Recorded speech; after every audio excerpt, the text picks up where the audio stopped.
Et salut à tous, bienvenue dans cette nouvelle vidéo. Donc une vidéo qui est un peu différente des vidéos que j'ai fait jusqu'ici, vu que là on va pas parler uniquement de Gladys, mais on va parler aussi d'un autre projet qui s'appelle Node-RED.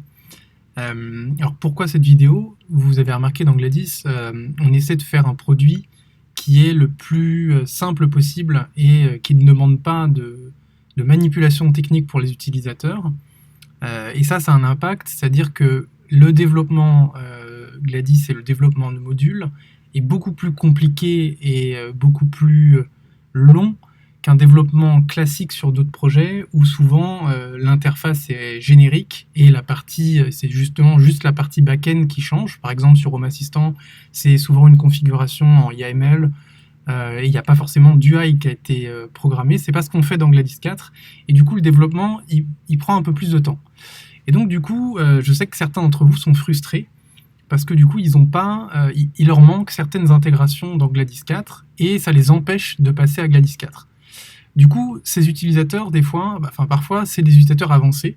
C'est des utilisateurs qui savent, eux, faire de la ligne de commande, qui savent, eux, utiliser Linux et mettre les mains un peu dans le cambouis. Et du coup, en fait, l'objectif de cette vidéo, c'est de vous montrer comment pallier à certains manques de Gladys en utilisant Node-RED et comment faire communiquer les deux. Donc, bien sûr, cette vidéo, c'est une vidéo pour un utilisateur avancé. Donc, si vous ne savez pas faire de ligne de commande, si vous lancez un container Docker, ce genre de choses, ça vous fait peur, alors peut-être que cette vidéo n'est pas pour vous. Après, je pense que cette vidéo elle va être utile pour vraiment des utilisateurs un peu plus avancés qui ont envie d'aller plus loin et qui, pour l'instant, sont un peu bloqués dans l'état actuel de Gladys 4. Alors, bien entendu, tout ce que je vais vous montrer ici, c'est des solutions entre guillemets temporaires, si jamais, pour certains services qui n'existent pas encore dans Gladys 4. Après, au fur et à mesure des développements, c'est certaines choses que je vais vous montrer là maintenant dans Node-RED ne seront plus utiles du tout dans Gladys. Voilà, donc à vous de voir, prenez ce que vous voulez de cette vidéo. C'est aussi une vidéo qui va être sympa à tourner pour moi, je vais vous montrer un peu comment ça fonctionne. C'était aussi l'occasion pour moi de tester Node-RED, je n'avais jamais testé.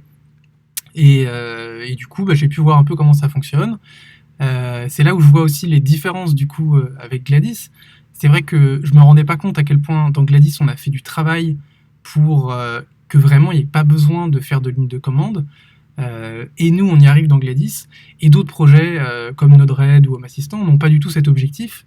Et du coup il y a beaucoup de choses vraiment très simples. Je donne un exemple tout simple. Dans Node-RED, pour configurer un compte, juste un compte utilisateur, il faut faire de la ligne de commande. Et ça m'a assez choqué. Je pensais qu'ils allaient faire une interface création de compte dans le navigateur, quoi, comme on fait dans Gladys. Mais bon, après, je ne critique pas, c'est vraiment des projets qui ont des objectifs différents, et du coup chacun fait les choses comme il le souhaite. Donc, dans cette vidéo, ce qu'on va faire, moi, ce que je me suis fait, c'est que je me suis pris un petit serveur en ligne, un petit VPS chez DigitalOcean.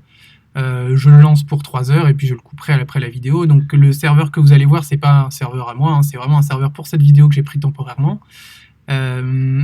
Sachant que je vous fais cette démo donc sur un serveur tout frais qui va tourner sur Ubuntu. C'est pareil, si vous lancez un Raspberry Pi chez vous, que vous êtes sur Debian, c'est exactement les mêmes commandes. Vous allez voir qu'il n'y a pas grand-chose à faire de toute façon. Donc là-dessus, rien ne va changer. Ce qu'on va faire, c'est qu'on va installer Gladys avec Docker sur ce VPS. Si vous avez déjà Gladys installé et pas besoin de faire cette partie, c'est vraiment juste pour qu'on puisse commencer de zéro et comme ça, on a le même état. Donc on va installer Gladys avec Docker, on va installer Node-RED avec Docker, et puis ensuite je vais vous montrer l'interface de Node-RED et je vais essayer de faire communiquer Node-RED et Gladys, et on va passer par l'intégration MQTT pour ça. Voilà, j'espère que cette vidéo va vous plaire.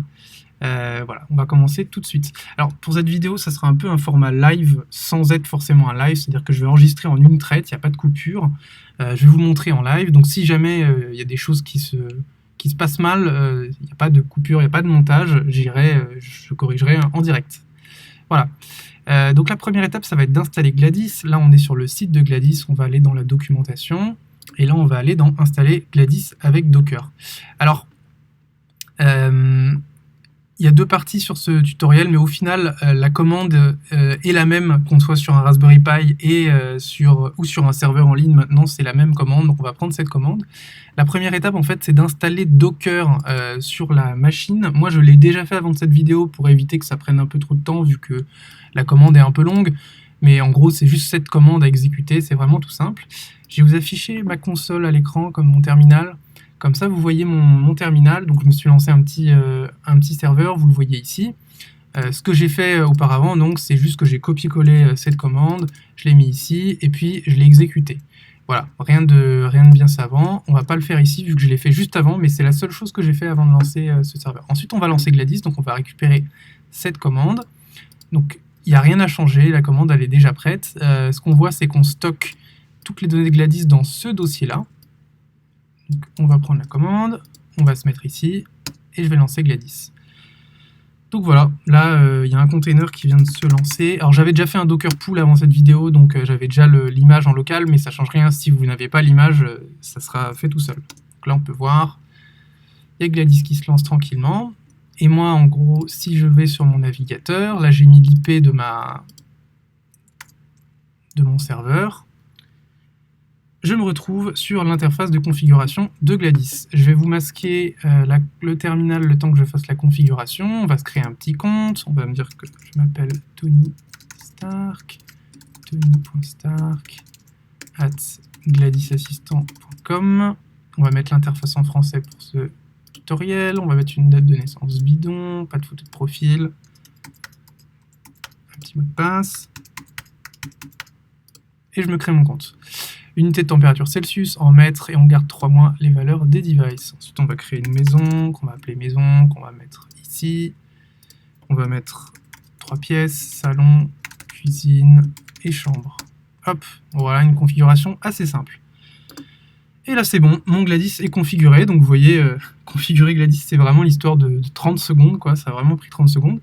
Et maintenant, on va devoir configurer Node-RED. Donc, Node-RED, ça va pas être si compliqué que ça au final.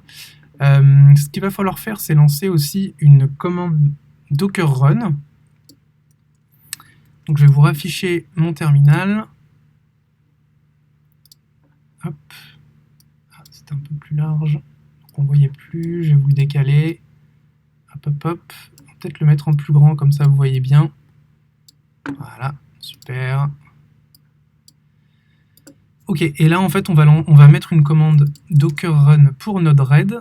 Oula mince, j'ai toujours la commande de Gladys. On va se prendre la commande, je l'ai mis sur un petit notepad à côté. Voilà, donc là c'est la commande pour lancer Node-RED. Donc ce qu'on peut voir, c'est qu'on lance un conteneur log-opt, ça c'est juste pour dire qu'il faut garder que les dernières 10 M, je sais plus si c'est 10 minutes ou 10 millions, ben non, c'est 10 mégas, oui, c'est vrai. Donc, pour garder 10 mégas de log, si jamais le container, il redémarre, et ben on redémarre. Privilege, en fait, comme on va lancer Node-RED en mode pour faire de la domotique, donc par exemple, dans Node-RED, si jamais vous avez envie de connecter des intégrations type, je sais pas, Philips Hue, Shelly, des choses qui n'existent pas forcément dans Gladys actuellement. Enfin, Philips Hue, ça existe dans Gladys, mais genre, je sais pas, Shelly, ZWave.js, ou des intégrations qui vont avoir besoin d'accéder au Raspberry Pi vraiment, il va falloir mettre le même genre de paramètres que dans le Docker Run qui lance Gladys. Ça va vous permettre d'avoir accès à toutes les possibilités de la machine. Si vous ne mettez pas Privilege, il y aura accès à moins de choses. C'est possible si jamais vous voulez juste faire des requêtes MQTT, HTTP. Dans ce cas, il n'y a pas besoin de tout ça, vous pouvez virer Privilege. Mais dans ce cas de ce tutoriel, on va laisser Privilege. -u root, en fait, c'est pour dire qu'on veut lancer le conteneur et le programme à l'intérieur en tant qu'utilisateur root, vu que moi, sur mon VPS en ligne, il n'y a qu'un utilisateur, c'est l'utilisateur root. Donc, on veut le lancer sous cet utilisateur. Ça va me permettre d'accéder, d'avoir les droits d'accès au volume qu'on définit plus tard. Network égale host, ça c'est pareil. C'est si jamais vous utilisez une intégration dans Node-RED type... je sais pas, type Philips Hue qui a besoin de scanner le réseau, et bien en fait, si vous n'êtes pas en network égale host, le scan va se faire à l'intérieur du container et du coup il va rien voir. Quand vous êtes en network égale host, le container va partager son réseau avec le réseau de la machine et du coup il sera capable de scanner votre réseau local chez vous. Donc ça vous permet de faire pas mal de choses, c'est utile en domotique. Alors bien sûr, si vous installez Node-RED pour faire autre chose que la domotique, c'est pas utile. -name Node-RED, c'est pour dire que votre container, il va avoir comme nom Node-RED. Et -v var lib Node-RED, ça c'est un volume, on va dire que toutes les datas de Node-RED vont être stockées dans le dossier à gauche. Le dossier à gauche des 2 points, c'est le dossier sur la machine host. C'est là où toutes les données vont être stockées. Et /data à droite des 2 points, c'est le dossier à l'intérieur du container. Donc, on fait, c'est qu'on fait un mapping entre ces 2 dossiers. /data, c'est ce qu'utilise Node-RED pour stocker ces données. Pourquoi on a besoin de faire ça? C'est que par défaut, en fait, dans Docker, si vous ne mettez pas de volume, tout ce qui sera à l'intérieur du container ne sera pas persisté si jamais vous stoppez et vous relancez un nouveau container. Et nous, on a besoin de cette persistance si vous mettez à jour Node-RED ou ce genre de choses. Et ensuite, Node-RED, ça c'est le nom de l'image Docker, tout simplement. Donc là, une fois que j'ai cette commande, je vais juste appuyer sur Enter. J'avais déjà fait un Docker pull avant, donc il avait déjà l'image, mais vous voyez, ça a lancé un container. Si je fais Docker PS, là je vois qu'il y a 2 containers qui tournent, Gladys qui tourne depuis 5 minutes, et notre container Node-RED qui tourne depuis 7 secondes.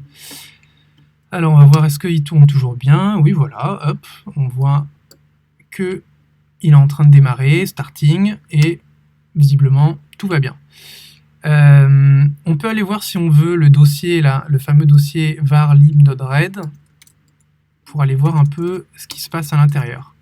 Donc là on voit que Node-RED il a créé certains dossiers et certains fichiers. Les node modules, j'imagine que c'est toutes les dépendances de Node-RED qui vont évoluer, puisque dans Node-RED vous pouvez installer des dépendances externes. Et settings.js, on va le voir, c'est ce fichier qu'il va falloir modifier pour créer un utilisateur administrateur dans Node-RED. Donc je vous l'avais dit, Node-RED c'est vraiment plus développeur que Gladys. Donc il va falloir faire de la ligne de commande et du nano, quoi. C'est-à-dire qu'on va éditer du fichier de config. Bon, c'est pas énorme, mais faut quand même le faire, quoi. Donc là, ce qu'on va faire, il va falloir générer un hash du mot de passe que vous voulez définir dans Node-RED. C'est hyper important parce qu'on veut sécuriser notre Node-RED. Par défaut, Node-RED n'est pas sécurisé, c'est-à-dire qu'il est ouvert à tous. Il faut mettre un mot de passe admin en modifiant le dossier settings, le fichier settings.js et en ajoutant, vous allez voir, un mot de passe que vous avez préhaché. Donc je trouve ça un peu painful à faire, mais bon, c'est comme ça avec Node-RED. Donc j'ai une petite commande docker exec-it Node-RED. Alors docker exec, ça veut dire exécute une commande à l'intérieur d'un container. Node-RED, c'est le nom du container, hein, on voit, c'est le nom du container qu'on a donné. Et ça, c'est la commande à exécuter. La commande, c'est Node-RED admin hash password. Parce en fait, ils fournissent un petit CLI qui permet de hasher un mot de passe. Donc, je vais exécuter cette commande.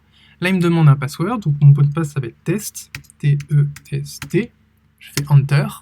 Et là, vous voyez, il a généré un hash qui correspond à ce mot de passe test. Alors, ce hash, on reconnaît à peu près, c'est probablement du bcrypt. C'est-à-dire que bcrypt, c'est un algorithme de hachage qui permet de hasher donc, une string et de générer un hash. Un hash, ça veut dire qu'on ne peut pas revenir vers le mot de passe initial. Donc là, vous copiez bien vous mettez ça dans votre presse-papier, je le copie, et ensuite, ce qu'on va faire, c'est qu'on va éditer ce fichier settings. Donc moi, j'utilise nano. Si jamais vous n'avez pas nano sur votre machine, vous pouvez faire apt get install nano, et vous allez installer nano. En général, il est installé par défaut sur Ubuntu ou Debian, donc normalement il n'y a pas de problème. Donc là on va avancer dans le fichier. Je vous avais prévenu, hein, c'est un peu plus développeur, quoi. Et là vous voyez il y a un paragraphe admin auth, et ça en fait c'est la partie du fichier qu'il faut éditer si jamais vous voulez ajouter une authentification à votre Node-RED. Donc là ce qu'on va faire, on va éditer. Ils ont mis admin comme utilisateur, ça me va. Par contre le mot de passe je ne sais pas ce que c'est.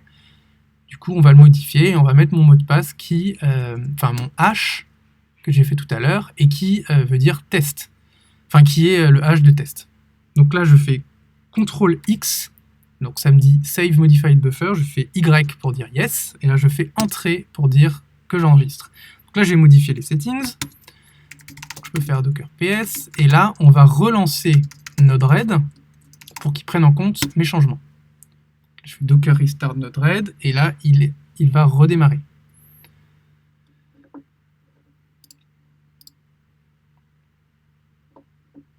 Je vais masquer mon terminal et maintenant ce qu'on va faire, c'est qu'on va essayer d'accéder à Node-RED. Donc c'est la même IP, vous mettez l'IP de votre machine et ensuite c'est sur le port 1880. Donc là, j'arrive sur l'interface de Node-RED et il va falloir rentrer un utilisateur et un mot de passe. Donc l'utilisateur, c'est admin, celui qu'on a mis tout à l'heure, et le mot de passe, c'est test. Je clique login et j'arrive sur Node-RED. Donc vous voyez, là, on est dans l'interface de Node-RED. Donc Node-RED, c'est, pour ceux qui ne connaissent pas, c'est un logiciel qu'ils appellent no-code, qui permet de faire en fait des sortes de scénarios avec des entrées et des sorties, et de faire ça à base de petits blocs qui se relient entre eux. Je ne suis pas forcément un énorme fan de cette façon de faire, mais en tout cas, le gros avantage de Node-RED, c'est qu'ils ont quand même une compatibilité avec un ensemble de modules qui est importante, et donc je trouve que c'est un bon complément de Gladys quand Gladys ne gère pas le périphérique pour l'instant. Donc ça peut vous permettre justement donc, de pallier à des choses qui manquent dans Gladys, quoi, tout simplement. Donc sur la gauche de l'interface de Node-RED, on va retrouver en fait des blocs. Ça va être des fonctions, des blocs network, séquences, parseur, storage, enfin vous voyez, il y a pas mal de choses. Ça c'est les blocs par défaut. Et on va pouvoir aussi installer dans Manage Palette, on va pouvoir installer des nouveaux modules. Donc par exemple, vous voulez installer un module pour gérer du Z-Wave, pour gérer du Shelly, ce que vous voulez, vous pouvez le taper et vous trouvez des modules, vous regardez un peu, par exemple Z-Wave, quels sont les modules les plus utilisés, par exemple Z-Wave.js qui a été updaté il y a un jour, bon bah c'est probablement le bon module à utiliser, vous pouvez cliquer sur installer pour après avoir ici des briques qui correspondent, enfin sur le côté, avoir les petites boxes qui correspondent au Z-Wave. Ici, on ne va pas faire une démo d'un module en particulier, mais je vais vous montrer comment intégrer Node-RED avec Gladys et comment faire des scénarios avec. Donc, ce qu'on va faire, alors, je reprends mes notes. Alors, maintenant qu'on a installé Node-RED, on va configurer la partie MQTT dans Gladys. Pourquoi? En fait, ce qu'on va faire, c'est qu'on va utiliser un broker MQTT comme passerelle entre Gladys et Node-RED. Ce qui va se passer, c'est que dans Gladys, on va créer des appareils. En fait, ce que je trouve, c'est que Gladys, la force de Gladys, c'est quand même qu'on a une interface qui est super clean, qu'on a un dashboard qui est paramétrable, un produit qui est très simple à utiliser pour toute la famille. Et ça, c'est une force. Donc ce qu'on va faire, c'est qu'on va utiliser Gladys comme interface, comme dashboard, et voilà, et après on pourra créer nos scènes dans Gladys, notre dashboard dans Gladys, toute la famille pourra utiliser. Si vous utilisez Gladys+, vous pourrez accéder à distance à Gladys via Gladys+, utiliser Google Home pour interagir avec Gladys. Et ensuite, les ordres vont être envoyés en MQTT à Node-RED qui va juste servir d'exécutant. Et donc, Node-RED, on s'en servira vraiment que on mettra un input, ça sera un message MQTT, et ensuite une action qui sera faire quelque chose. Et aussi, on peut faire d'autres choses, c'est-à-dire qu'on peut faire, s'il y a quelque chose qui vient de l'extérieur, Node-RED le chope, le publie dans MQTT, et ensuite Gladys le récupère. Du coup, en fait, Gladys, c'est vraiment le master qui va centraliser l'information, l'afficher, et permettre de créer des scènes sympas. Et Node-RED, ça va être l'exécutant qui va exécuter du code. Donc je vais retourner dans Gladys, et je vais aller installer l'intégration MQTT. Donc l'intégration MQTT, elle est ici. La MQTT n'est pas configurée. Et ici, il me propose d'installer un broker MQTT avec Docker en un clic. Donc il n'y a rien à faire, il y a juste à cliquer. Et là, après, c'est automatique. On va attendre un petit peu. Ce qui se passe derrière, c'est qu'en fait, Gladys va faire un Docker pool pour aller chercher un container Mosquito qui est un broker MQTT. Et ensuite, le conteneur va être installé. Gladys va s'y connecter. Voilà. Gladys va s'y connecter. Ensuite, on va pouvoir s'y connecter aussi côté Node-RED. Donc là, je peux retourner, si vous voulez, on peut retourner dans le terminal juste pour que je vous montre ce qui s'est passé. Si je fais un petit Docker PS, ce que je peux voir, c'est que maintenant, il y a 3 containers. Il y a Node-RED, Gladys Assistant et Mosquito. Donc ça, c'est bon. Et maintenant, ce qu'on peut voir, c'est que le broker, il est accessible sur mqtt://localhost. Le nom de utilisateur, c'est Gladys. Et le mot de passe, il a été généré par Gladys, un mot de passe assez strong, et il est ici. Ce mot de passe, je vais pouvoir le copier-coller. Si je suis assez rapide, voilà, hop, le copie-colle.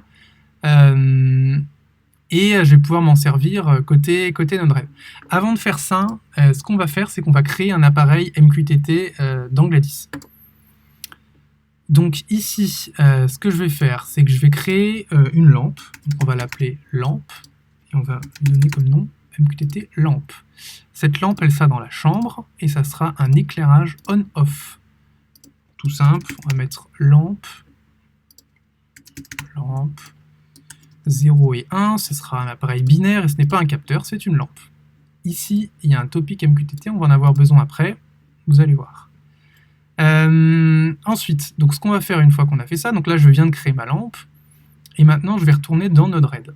Ce que je veux faire là, pour ce tutoriel, c'est créer, dans Gladys, donc j'aurai ma lampe, et quand je vais appuyer sur le contrôle de Gladys on-off, ça envoie un message en MQTT que Node-RED récupère, et après Node-RED effectue une action. Donc dans Node-RED, on va utiliser, dans l'onglet Network, on va prendre MQTT in, on va double-cliquer dessus, et là, on va configurer un broker MQTT. Donc, j'ai juste à cliquer ici.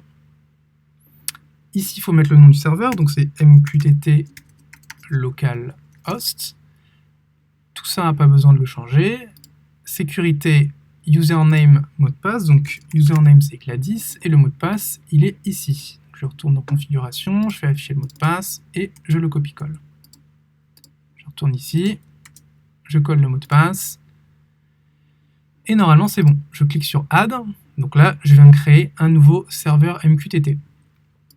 Enfin, je viens de le configurer dans Node-RED. Ensuite, ce que je vais faire, c'est que je vais récupérer ici le topic MQTT sur lequel Gladys va publier. Donc, il est ici. Je le copie-colle. Et je vais le coller ici dans Node-RED. Donc là, c'est le topic. Et je peux faire Done. Donc là, ce qui se passe, c'est que c'est une box, je ne sais pas comment ils appellent ça, c'est une box qui écoute sur le MQTT qu'un message arrive dans ce topic. Et ce qu'on va faire ensuite, c'est qu'on va utiliser la box debug qu'on va relier. Et ce qu'on veut voir, nous, c'est que dès qu'il y a un message qui arrive, on l'affiche dans les logs. Donc ici, il y a un petit onglet debug dans Node-RED qui permet de débugger. Donc je vais faire deploy. Deploy, ça va déployer ma commande. Et là, on peut voir que le MQTT est bien connecté, parce qu'il y a le petit onglet vert Connected, donc ça veut dire que c'est bien connecté au broker MQTT. Maintenant, je vais retourner dans Gladys, on va aller ici, et on va créer un dashboard. Donc là, je vais l'appeler tableau de bord, hop, et je vais éditer ce tableau de bord, et je vais lui ajouter une box appareil de la pièce, je crois que c'était dans la chambre, lampe. Jusqu'à là, tout va bien. Je clique sur sauvegarder, et là, on peut voir ma lampe, elle est ici. Maintenant, si je clique sur On, je clique sur On, et bien là, on peut voir qu'ici, il y a bien un payload qui a été reçu, et il y a bien un 1 qui a été reçu. Je vais clearer, comme ça on peut le faire dans l'autre sens, et refaire un autre coup. Je clique sur Off, j'arrive ici, il y a bien un 0 qui a été reçu, pour dire Off. Si je refais On, je reçois un 1. Donc là, on peut bien voir que Node-RED et MQTT, enfin Gladys et Node-RED via MQTT arrivent bien à communiquer ensemble. Maintenant, pour l'instant, je log juste. Ce qui serait intéressant, c'est de faire quelque chose. Donc là, imaginons que par exemple, je veux contrôler un périphérique, je ne sais pas, Shelly, qui n'est pas géré par Gladys. Ce que j'ai envie de faire, c'est d'installer un module dans Node-RED qui contrôle ces périphériques et me plugger sur cette box pour recevoir des messages et faire quelque chose en fonction de si je reçois 1 ou 0, pour pouvoir faire on ou off côté périphérique. Donc là, je vais supprimer ce debug, et ce qu'on va faire, c'est qu'on va faire un switch. Donc le switch, ce qu'il va faire, c'est qu'il va faire deux actions différentes en fonction du contenu du payload. Donc le payload, en fait, c'est la data qui arrive dans la box précédente. Donc il y aura deux cas, soit le payload est à 0, soit le payload est à 1. On a vu qu'il y avait deux payloads, 0 ou 1. Donc là, on met égal 0, égal 1. Je fais done, et là, il m'a créé deux sorties. Le premier sortie, c'est égal 0, et la deuxième sortie, c'est égal à 1. Alors, dans le cas de ce tutoriel, on est sur un VPS en ligne, donc il n'y a pas trop de périphériques pour tester. On va juste faire un cas de debug, mais vous verrez, je pourrais vous faire une petite démo après avec des exemples plus concrets. Vous pouvez plugger n'importe quel type d'intégration. Oula, pardon. Donc là, mon cas if 0, on va juste afficher un message, on va mettre Le name, ça sera éteindre la lumière. Je le mets en majuscule, on est des fous. Là, je copie-colle mon node. Celui-là, ce sera allumer la lumière. Donc là, hop. On peut clearer, on peut refaire deploy. Et maintenant, si je fais off, là j'ai bien reçu, la box éteindre la lumière a bien reçu 0.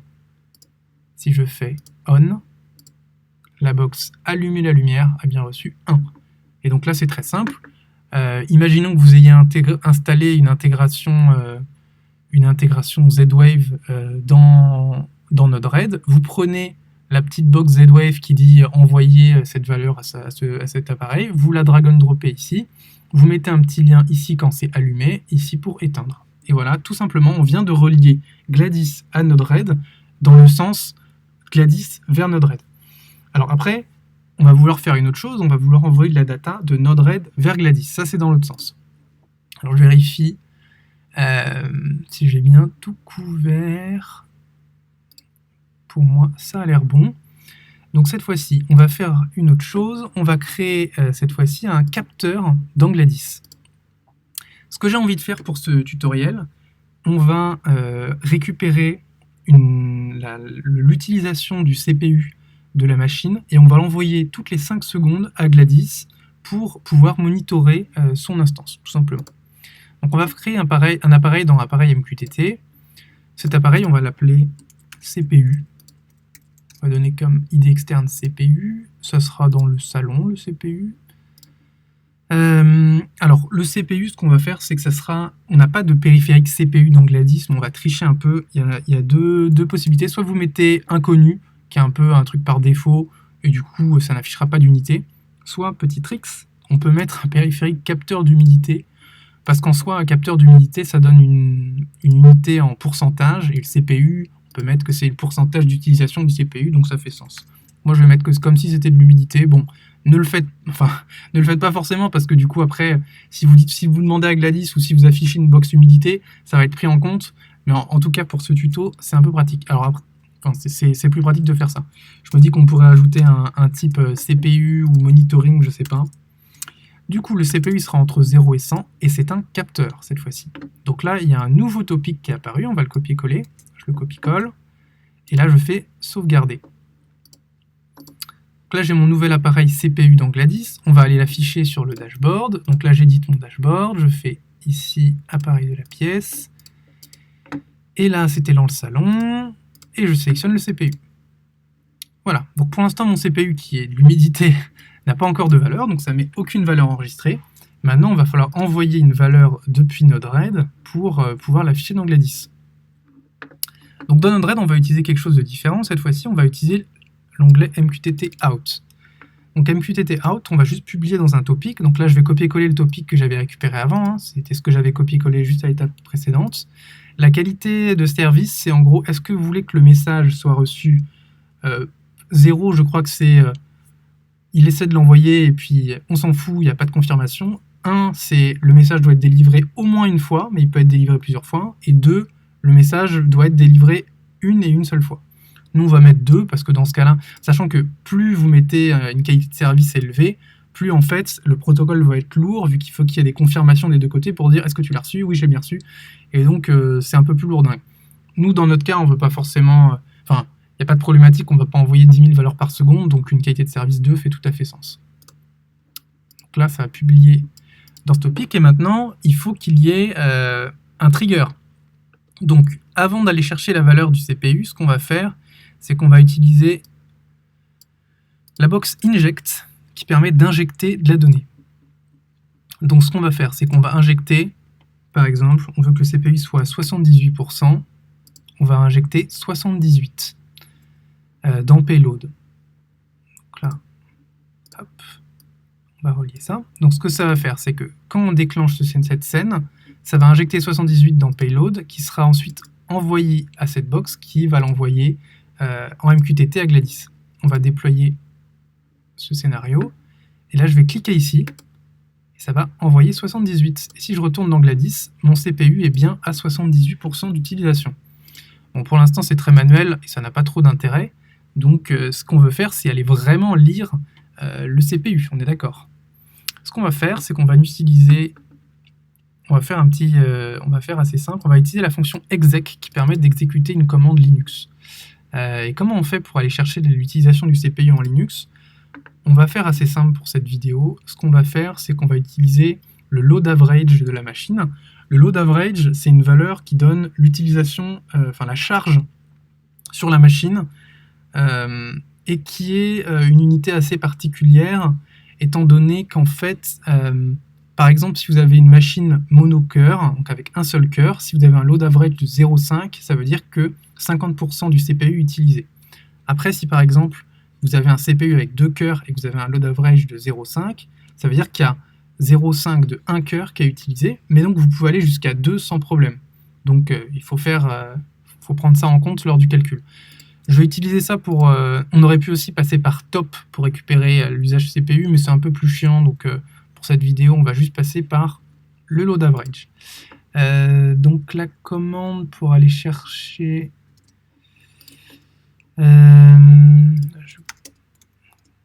je me la récupère sur internet, je me rappelle plus, ouais c'est ça, catproc load avg. Vous voyez, on fait ça en live.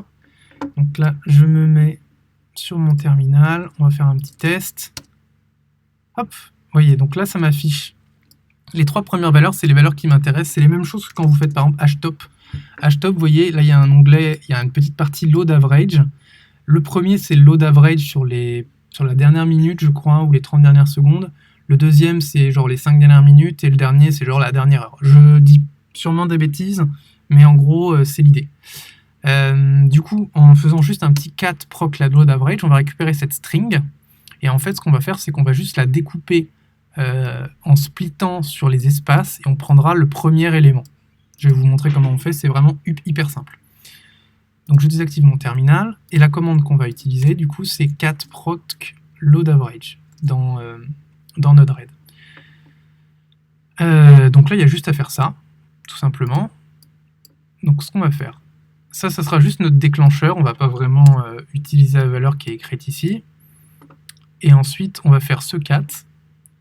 Et là, si vous voulez, on peut utiliser le debug pour voir un peu ce qui se passe. Je vais déployer ce scénario, je déploie, je clique sur... Et il ne se passe rien du tout. Ah ouais, je suis bête, j'ai relié celle du milieu, c'est celle du haut. Celle du haut, c'est stdout, non, on ne veut pas stderror. C'est de ma faute. Donc, on vous reliez bien la première à celle d'ici à gauche. Je clique ici. Et vous voyez, j'ai récupéré cette string donc, qui contient le load average. Nous, ce qui nous intéresse, c'est le premier. C'est la valeur instantanée. Donc, ce qu'on va faire, c'est qu'on va utiliser une box fonction qui va nous permettre d'exécuter un petit bout de code JS pour parser ce payload. Donc, ce qu'on va faire, c'est qu'on va écrire message.payload est égal à message.payload.split.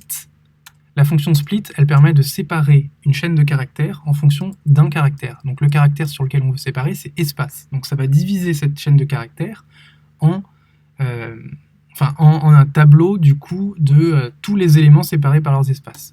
Et ce qu'on veut prendre ensuite dans ce tableau, c'est la première valeur. Donc là, ce que je fais, c'est que je mutate le payload pour le modifier et remplacer par ça. Je clique sur Done. Je vais enlever ce lien ici et on veut afficher le payload modifié. Je clique sur Deploy, je clique ici, et là vous voyez on a bien récupéré cette string qui correspond au load average uniquement instantané. Maintenant ce load average, on veut l'envoyer, on peut continuer à le loguer en fait, hein, mais on veut aussi l'envoyer en MQTT à Gladys. Je vais déployer, je clique ici, et là normalement, hop, on a bien reçu 0%. Sauf que, vous vous rappelez, je vous avais dit, le load average, c'est une valeur qui n'est pas vraiment le pourcentage d'utilisation du CPU. Il faut faire un petit calcul pour ça. Donc par exemple, là, ma VM, elle a 2 cœurs. Donc en gros, si j'ai un load average de 0,5, ça veut dire que mon CPU il est utilisé à 25%, parce que je peux aller jusqu'à 2 en fait. Donc on va modifier la fonction. Ce qu'on va faire, c'est qu'on va parser ce chiffre, on va faire parse float de ce chiffre, pour parser en fait ce 0,00. Ensuite, on va multiplier par 100, parce que si j'ai 0,5, on veut récupérer 50, je multiplie par 100. Et ensuite, je divise par le nombre de cœurs de ma machine. Moi, j'en ai 2 sur ce VPS. Sur votre Raspberry Pi, vous en avez sûrement 4, donc il faut diviser par 4. Et je modifie, donc en fait, je vais récupérer une valeur flottante, pas plus un string, qui sera plutôt un pourcentage d'utilisation du CPU. Je clique sur ça. Et ça ne marche pas. Ah oui, j'ai pas redéployé, pardon. J'ai redéployé. Et là, je récupère bien 0. Bon, c'est pas très parlant parce que du coup, il se passe rien sur la machine. Et donc, on a l'impression que ça ne marche pas. Donc, vous allez voir dans Gladys, je récupère bien toujours 0%, hein, bien sûr. Mais il faudrait se faire un petit truc sur la machine. Qu'est-ce qu'on pourrait faire pour occuper la machine? Allez, on va faire un truc vraiment inutile. On va faire un Docker pool de Gladys. Ouais, mais on a déjà Gladys localement. Qu'est-ce qu'on peut faire? On peut faire un petit Docker pool d'une image inutile. Je sais pas, allez, on va pooler l'image MySQL. Alors vraiment, ça n'a aucun sens, hein. Ne faites surtout pas ça. L'objectif juste, c'est de prendre une commande au hasard qui... Ah, super, je prends cette commande et je vais la lancer. Je ne sais pas pourquoi j'ai pensé à MySQL. Ça n'a aucun rapport. J'affiche mon terminal comme ça, vous voyez le truc. Hop, je lance le Docker pool. Donc là, il est en train de faire du boulot. Ça va me faire monter le load average. Donc là, hop, allez, je lance ça. Ah oui, vous voyez, le load average, maintenant, il a 8%. 8%, ça y est, 15%. Vous voyez, il est en train de bosser là. 15% d'utilisation du CPU. 18, ça monte, ça monte. Vous voyez, donc il se passe des trucs. Ah, ça y est, ça redescend. Et en tout cas, dans Gladys, je récupère bien le pourcentage d'utilisation du CPU. Donc là, on voit que mon CPU, ça a été remonté dans Gladys. Alors après, il y a quand même un petit problème, c'est que là, il fallait que... Enfin, j'ai dû le déclencher manuellement, c'est pas très utile. Nous, ce qu'on veut, c'est que ça se déclenche fréquemment. Donc cette petite box, elle a un petit truc pratique qui s'appelle repeat à un intervalle. Et là, on peut mettre, par exemple, toutes les 15 secondes. Allez, on va mettre toutes les 5 secondes, comme ça sera plus fréquent. Donc là, je vais clearer ça, je fais deploy. Et normalement, maintenant, toutes les 5 secondes, il y a une valeur d'utilisation du CPU qui va être envoyée. Vous voyez, hop, ça vient de commencer. Donc là, il y a 8,5% d'utilisation du CPU, 8%. Donc là, il est en train d'envoyer 7 usages. Alors vous voyez, ça, c'est les joies du JavaScript. Des fois, le parsing, hop, 6,5. Bon, c'est en train de baisser. Et côté Gladys, ça se met à jour en temps réel. Donc vous voyez, l'utilisation du CPU est mise à jour et est acheminée vers Gladys en live. Je n'ai même pas rechargé la page, hein, c'est des WebSockets, donc tout est envoyé en live toutes les 5 secondes. Voilà, c'est quand même assez satisfaisant, ça marche bien hein, ce tuto. Donc je me suis fait ma petite box. Celle-là, je peux lui donner un nom, on va appeler ça intervalle. Voilà, on va changer toutes les 5 secondes parce que c'est quand même assez fréquent. On va mettre toutes les 10 secondes. Bon, après, toutes les 5 secondes, en vrai, vous pouvez le faire. Hein. C'est juste pour pas que me pourrir les logs, là. Voilà. Maintenant, on va faire un autre exemple. Là, je vous ai fait un exemple où je vais juste aller faire lancer une ligne de commande. On peut faire un autre exemple où on va, par exemple, je sais pas, appeler une API externe. L'exemple que je donne toujours, c'est d'appeler l'API de Coinbase pour aller chercher le prix du Bitcoin et l'envoyer sur Gladys. Imaginons que j'ai envie de créer un appareil qui stocke le prix du Bitcoin dans Gladys et après être capable de faire des courbes et garder cet historique. Bah, très bien, je peux le faire. Donc là, on va créer un périphérique qui s'appelle Bitcoin, ou prix du Bitcoin. Prix du Bitcoin. Bitcoin. Le Bitcoin, il sera dans le salon, allez. Et là, pour le coup, on va mettre inconnu parce que là, il n'y a pas vraiment d'unité. On va appeler ça prix du Bitcoin. On va mettre ID externe sera Bitcoin. Valeur minimum, ce sera 0. Et valeur maximale. Alors là, on y va, hein. Il faut que ça monte, C'est un capteur. je clique sur sauvegarder et je vais copier-coller cet ID. Donc là, je vais utiliser un champ MQTT_out qui va publier dans le topic que je viens de récupérer. On est d'accord. Qualité de service 2. Et voilà, j'ai créé donc là mon topic qui va émettre pour contrôler, enfin pour envoyer des valeurs de prix de Bitcoin à Gladys. Donc là, je vais rajouter au salon le capteur qu'on a créé, prix du Bitcoin, qui n'a pas encore de valeur. Ce qu'on va faire pour faire ça, c'est qu'on va devoir faire une requête HTTP. Donc on va faire HTTP request, une box HTTP request, qui va appeler l'API de Coinbase. Donc l'API de Coinbase, elle est ici. Je l'ai récupérée sur internet, api.coinbase.com. Hop. Et ensuite, ce qu'on va faire, c'est que on va parser le JSON de la réponse qui va être injecté dans le payload suivant. Donc on va faire done. Par contre, ça devient chiant les logs parce que du coup, c'est pollué par ce truc. Donc on va enlever l'intervalle et puis ça ne va plus le faire. Je redéploie, je clean, voilà. Donc la requête HTTP qui appelle l'API de Coinbase, qui parse. Ce qu'on va faire, c'est qu'on va se faire un petit debug pour voir déjà ce qu'elle nous envoie l'API de Coinbase. On va regarder un peu. Et là, on va utiliser le inject pour déclencher manuellement cette scène. Je fais deploy. Je vais cliquer ici, et là, ça a appelé l'API de Coinbase. Donc, qu'est-ce qu'il nous renvoie? Il nous renvoie amount, qui est le prix du Bitcoin, et currency USD. Ok, très bien. Donc, ce qu'on va vouloir faire, c'est envoyer ça, on va vouloir transformer ce JSON pour récupérer le montant et l'envoyer à Gladys. Donc, on va utiliser la fonction change, je crois. Je vais prendre ça, je vais le mettre sur change. Je clique. Et là, on va dire set le payload à message. Donc là, c'est payload.data.amount. Normalement, c'est ça. On est d'accord. Et ensuite, je mets un petit lien ici. Et on va l'envoyer donc ici. Je fais deploy. On va l'exécuter. Et voilà, dans Gladys, j'ai bien récupéré le prix du Bitcoin qui est envoyé. Donc, au moment où je déclenche le scénario, ça fait une requête HTTP. Ça modifie le payload pour récupérer uniquement le mount et pas le payload complet. Et ensuite, c'est envoyé ici en MQTT à Gladys. De même, on peut créer un intervalle ici pour le faire, par exemple, toutes les 10 minutes, par exemple. Toutes les 10 minutes, on va chercher le prix. On l'exécute et on va l'enregistrer dans Gladys. On peut enlever les logs à chaque fois si on veut pas être pollué, hein, bien sûr. Mais je le deploy. Et voilà, toutes les 10 minutes, ça va envoyer le prix qui est stocké du coup ici. Alors bien sûr, là, ça envoie un prix comme ça un peu brut. On peut très bien faire des transformations. Je pense qu'ils peuvent faire... je pense qu'il y a des expressions dans Node-RED, je ne suis pas expert, hein, mais pour juste le parser ou pour le récupérer juste en entier, ou vous pouvez tout simplement utiliser la fonction et après ici faire par exemple message.payload est égal à parse int de message.payload en base 10.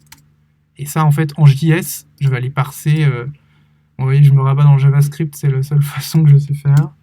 On va se mettre cette petite fonction, et ça va envoyer en fait une valeur entière au lieu d'envoyer à chaque fois un truc flottant qui n'est pas forcément lisible. Je l'exécute manuellement, et là j'ai récupéré ma valeur entière. Voilà, tout simplement. Peut-être plus lisible.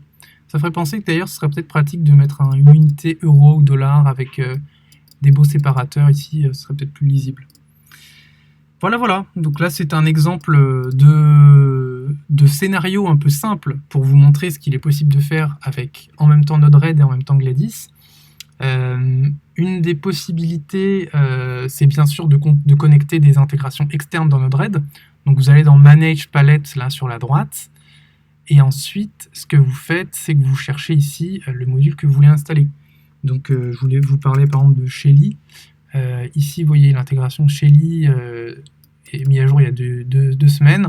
Allez, on va se le faire, on va essayer de le faire. Qu'est-ce qu'ils disent eux? Là, ça nous ouvre en fait la documentation du module. Ça nous dit les paraphériques qui sont compatibles. OK. Et ensuite, bon, ça nous dit ce qui est renvoyé à chaque fois. OK, mais bon, j'ai l'impression qu'il n'y a pas grand-chose à faire pour l'installer. Donc, ce qu'on va faire, c'est qu'on va faire install.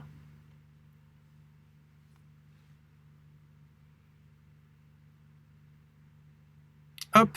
Et là, vous voyez, il a ajouté des nouveaux nodes, ce qu'ils appellent des nodes, qui ont été ajoutés à la fin. Donc par exemple, là dans mon exemple du début, si j'ai un switch que j'ai envie de contrôler, bon là ici il faut effectivement remplir les paramètres de votre Shelly, mais là vous pourriez par exemple contrôler ce switch en faisant ici du on et du off. Alors je ne sais pas ce qu'il cherche.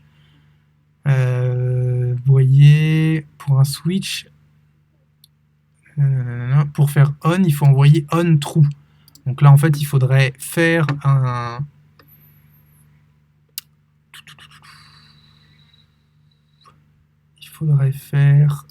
change, par exemple, ici, entre les deux. Je donne un exemple, hein, j'essaie de débugger en live, j'ai pas de Shelly pour vous montrer. Mais là, par exemple, dans le éteindre, ce qu'on ferait, c'est qu'on ferait setMessage.payload tout, il faudrait mettre on true. Donc là, ça serait... non. Message.payload.on tout, et là, ça serait boolean true, par exemple. Ensuite, je l'envoie comme ça. Et normalement, donc là, vous rentrez l'hostname, username, password de votre Shelly. Et en fait, ça va envoyer une instruction pour lire de s'éteindre. Donc là, ah oui, non, j'ai mis, c'est éteindre, donc c'est on false. Et si par exemple, je veux le copier pour faire l'allumage, je copie-colle cette box, je le mets ici. Et là, on va mettre allumage, donc true. On peut l'envoyer en fait tout simplement au même. Comme ça, vous voyez. Et là, je peux faire mon deploy et je peux faire mon deploy et envoyer les bonnes valeurs. Bon, j'enlève ça parce que du coup, ça ne va pas marcher ici. Et vous avez vu comment c'est possible d'effectivement d'ajouter des intégrations et de les contrôler assez simplement dans Node-RED. Voilà. Alors, j'essaie de retrouver un peu... Alors, bien sûr, ouais, vous pouvez aller voir sur le site de Node-RED toutes les intégrations qui sont disponibles. Bien sûr, alors, pour ceux qui travaillent sur le site, on voit un peu toutes les intégrations disponibles. Vous pouvez chercher et voir. On peut en parler sur le forum si jamais vous voulez contrôler quelque chose et que vous n'y arrivez pas. Après, bien entendu, comme je disais au début de cette vidéo, j'ai fait cette vidéo vraiment pour faire une vidéo qui sort un peu de l'ordinaire et pour un public développeur qui a envie de s'éclater et qui a envie de faire des choses un peu en dehors de Gladys et d'aller plus loin. Après, c'est pas du tout la direction que prend le projet, hein, je vous rassure. Dans Gladys, on veut toujours contrôler le maximum de choses et faire des intégrations assez simples à mettre en place, sans ligne de commande, sans JSON à formater. Vraiment, on veut du clic hyper simple. J'ajoute, je scanne mes périphériques et je les contrôle. Après, je suis aussi réaliste. Il y a des intégrations qui mettent du temps à arriver. On n'a pas forcément assez de développeurs et autant de développeurs qu'on voudrait. Et du coup, le fait de passer par Node-RED, ça peut nous permettre d'avoir un petit bol d'air en attendant qu'on ait tout. Et ça permet à des gens de ne pas être bloqués en fait dans leurs intégrations. Voilà. J'espère en tout cas que cette vidéo vous aura plu. Si jamais vous avez des questions, n'hésitez pas à les mettre en commentaire de la vidéo. Je vais mettre en description tous les liens de tout ce que j'ai utilisé, tous les commandes, les Docker Run que j'ai utilisés. Et je ferai sûrement aussi un article sur le blog qui récapitule un peu tout ça. Voilà, n'hésitez pas à mettre en commentaire si vous avez des questions. Mais quand vous mettez des commentaires, ça booste les vidéos sur YouTube, je le vois. Franchement, les vidéos où il y a des commentaires, ça booste tout le temps. Donc n'hésitez pas à mettre un max de commentaires. Voilà. En tout cas, les dernières vidéos ont bien fonctionné. C'est pour ça que j'essaie d'en faire plus. J'ai l'impression que c'est un format qui vous plaît. Donc je continuerai à en faire. J'essaie d'en faire au moins 1 ou 2 par mois. Comme ça, c'est assez régulier. En tout cas, on se retrouve sur le forum si vous voulez en parler. Et dans une prochaine vidéo. J'espère que ça vous aura plu et à la prochaine. Ciao.